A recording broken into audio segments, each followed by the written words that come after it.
Welcome to What Are Bonds? Explained in 90 seconds, your quick guide to investing for beginners. Ever lent a friend 20 bucks? You trust you'll get it back? Maybe they even buy you a coffee as interest. In the world of finance, that's basically a bond. It's a simple concept at its core. So what exactly is a bond in formal terms?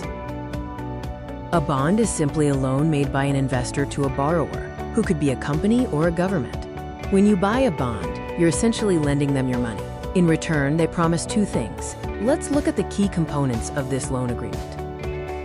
First, they'll pay you back the original amount of the loan, which is called the principal. This principal is paid back on a specific future date, which is known as the maturity date. And what do you get as your reward for lending your money? Second, along the way, they'll pay you periodic interest payments, often called the coupon. This is your reward. This predictable income and return of principal is why bonds are often seen as a safer, more stable investment compared to the ups and downs of the stock market.